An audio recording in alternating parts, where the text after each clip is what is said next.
Hey, good morning. Yes, it is. It is Friday, March 14th. So, what are we going to talk about today?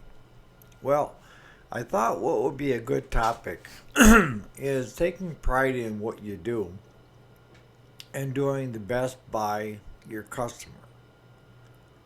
And most of you are going to say, I do that already, Eric. What are you talking about? Stay tuned.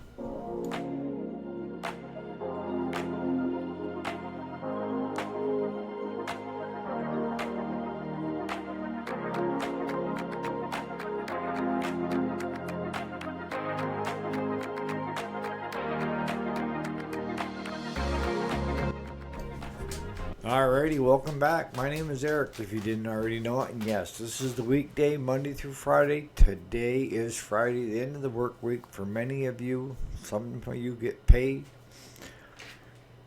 But what are we talking about today? I'm talking about everybody at your workplace taking pride in what they do.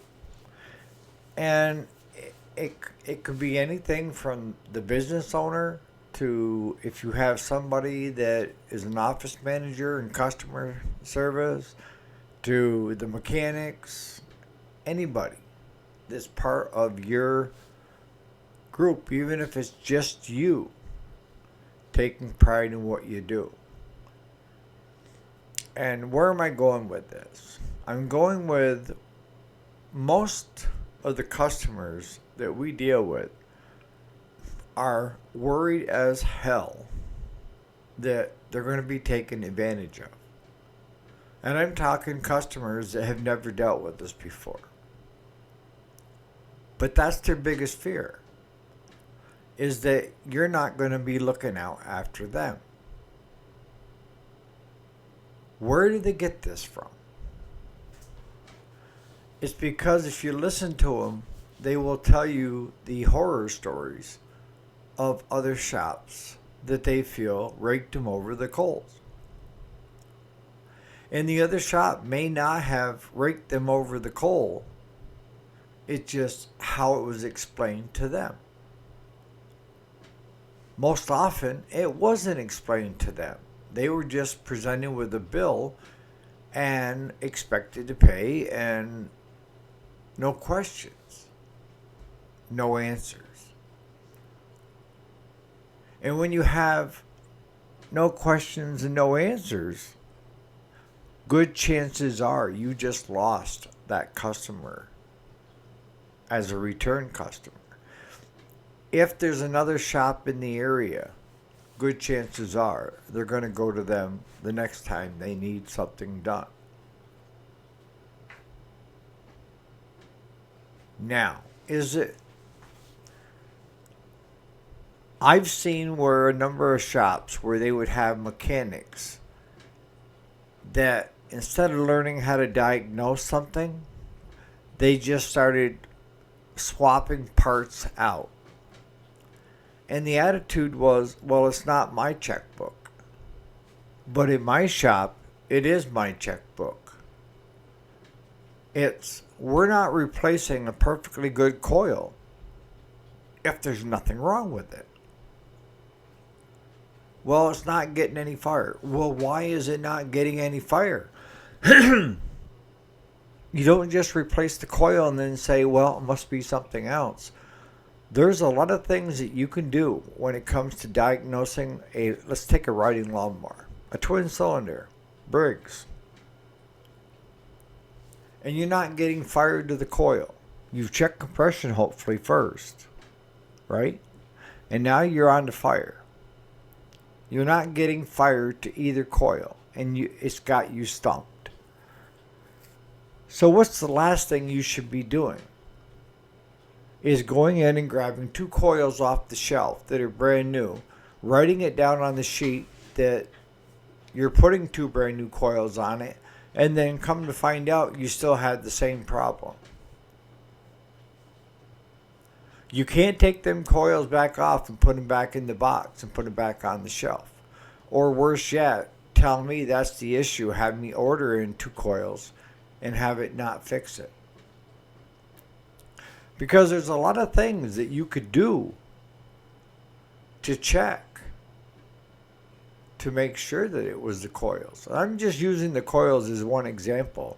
It could be one of 100 things, right? But this sticks out because it actually happened.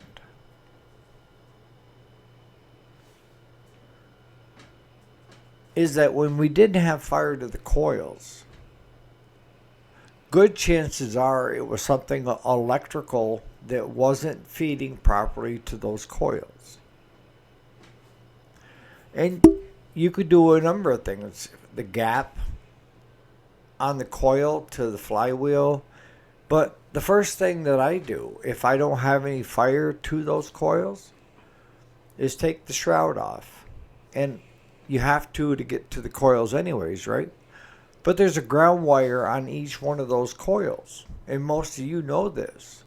That if you unplug those ground wires and it starts, you need to figure out from the coils back, electrical, what is stopping it from getting to energizing the coils. Why is it staying grounded at the coils? Because that's the ground wire. If you unhook that wire and it starts right up and runs great, you know it's not the coils. You just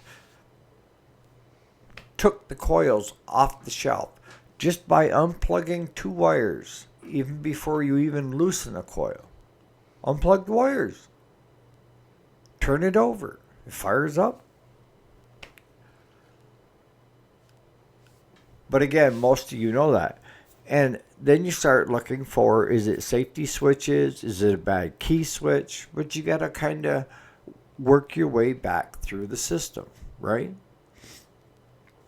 And you have to understand with safety switches, some of them have to be depressed before they will start, and some have to not be depressed.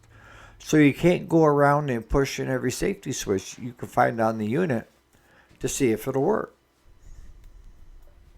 Right? And when it comes to the key switch, there's a lot of things that you can do by testing the wire, by putting your tester unit, the clip on the negative side of the battery, and with turning the key on, checking each wire to see if there's power going through the key system to where it needs to go. I use the coil as just an example, but it could be the stator. The charging system is not charging. And how do I know that it's the stator and not something else? Because you need to learn how to diagnose things. I know that the way the world is going right now, and my son has said it quite a number of times because he works in a Ford garage as a mechanic. He said we're going to the way of parts replacers. That the average person can't work on their own vehicle anymore. And even the mechanically inclined can hardly work on their vehicle anymore. Other than oil changes, maybe a light bulb out, halogen light bulb, or the minor things. But if your vehicle is acting up, really the only way you can find out is by plugging it into a program that will bring that vehicle up and start doing checks on the system. And my son, from the shop, can scan in a picture of what I send him. And he can bring my vehicle up and look to see if it's throwing codes and what the code is. In one such example, we started having a rear brake fault coming on my dash. And then it was something else related to the brakes that was coming on my dash. And I'm like, we just replaced the brake shoes. I don't understand. So I sent a message to my son, and he put it on the computer, and it narrowed it down to one of the parking brake mechanisms that go on the passenger side brake system, so that when you engage, because it's electric, when you engage the parking brake, those units, there's one on each side, turns and causes the brakes to hold. And then when you get ready to go, you start the vehicle, and it opens it up. Well, one side was working good, but the other side wasn't. And that's what was throwing all these fault codes all over my dash. But that's what I'm saying, is that we're getting to the point of where, they have CDI boxes, of learning how to test what's going on within that system, and not just replacing and hoping for the best. Now, getting back to, it is my checkbook, because if Claude or I replace a set of coils and it's not the coils, I eat it. I don't pass it on to my customer. My customer is not paying us to parts replace. My customer is paying for someone that knows how to diagnose first and then replace parts last. And when I say last, I mean that should be the last thing you should do, is after you've done all your diagnosing, you should be able to pinpoint where the problem is and then replace that one part, and not 10 others, and have a $1,200-$1,500 bill that you're presenting to a customer that on a good day the lawnmower wouldn't sell for $700. Right? We had one such case of where a friend of ours, an older gentleman in his late 70s, had a four-wheeler, and the four-wheeler was acting up. And he ended up sending it to a Yamaha dealership because the unit wasn't very old. And he was presented with a bill for $900 and some dollars. And they billed him for doing the diagnostic and realizing that it was the battery that was bad.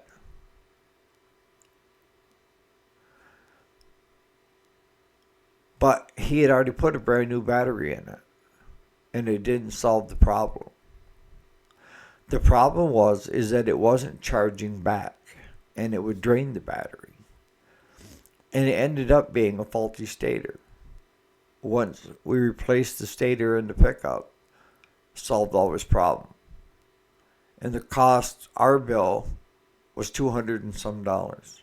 And that was parts included. Yeah.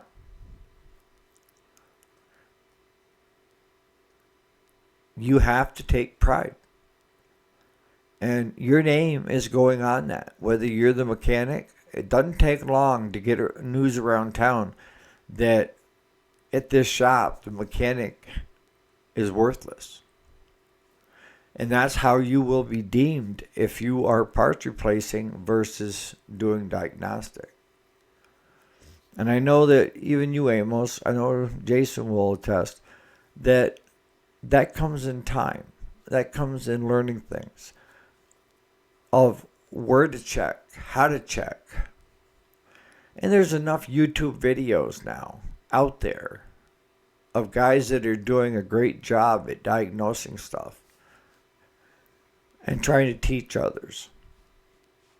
But there's just as many out there that are just, I'm screaming inside myself of, don't do it, don't do it. But when I see the attitude of a business owner or one of their employees kind of having the attitude, well, it's not my problem, I'm not paying for it. Yes, you are. As a business owner, you're paying for it because you're probably not going to get that customer back. As a mechanic in that shop, you're going to pay for it because you're going to get a name for yourself. And less workers going to come into the shop. And that business owner may have to replace you. Or in my case, will replace you if you can't do your job. Right?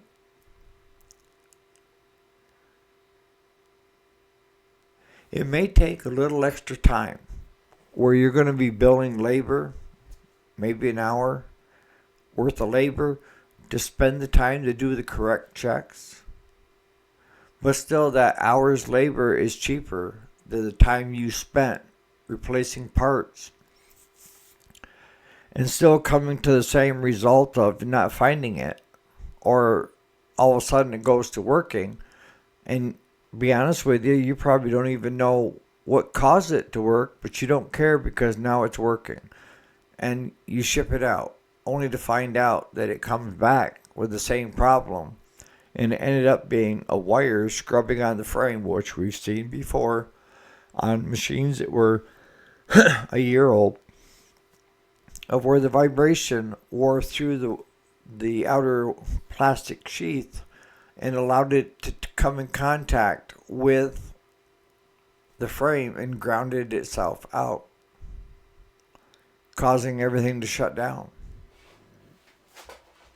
Customer's not happy because the same problem's going on with his unit that it was before, and he paid the shop X number of dollars. One or two things are going to happen. Either you're going to take that back and you're going to find out finally by diagnosing what the original problem is, getting it fixed, and having it be a no charge. Or he's going to take it somewhere else and you'll never have him for a customer again.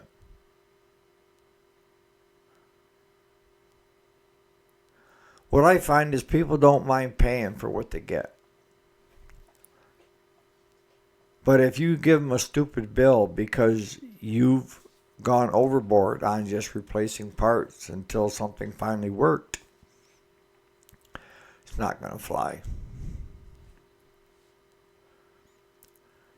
So if you're first starting out, the first thing you really need to concentrate on is taking pride in what you do, learning the correct way and how to diagnose the unit that you're working on. Don't just hope for the best. Learn how to diagnose.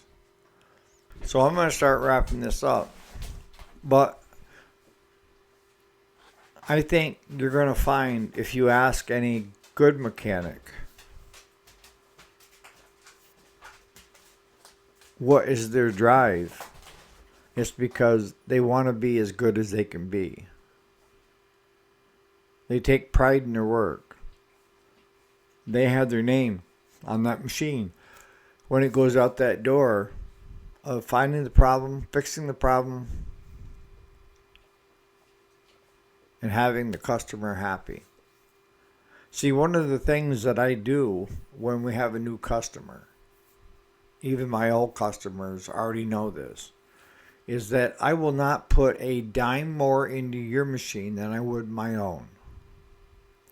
If we run into an issue of where it's going to be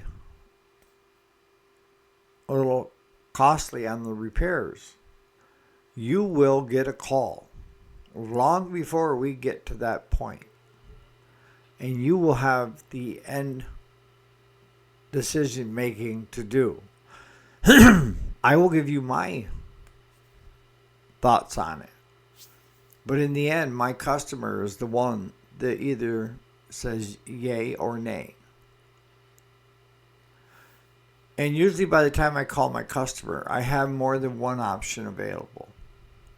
And that may be I have a spare engine that would be cheaper to take yours out and put this one in because it's the same engine that's in it versus fixing the one you have.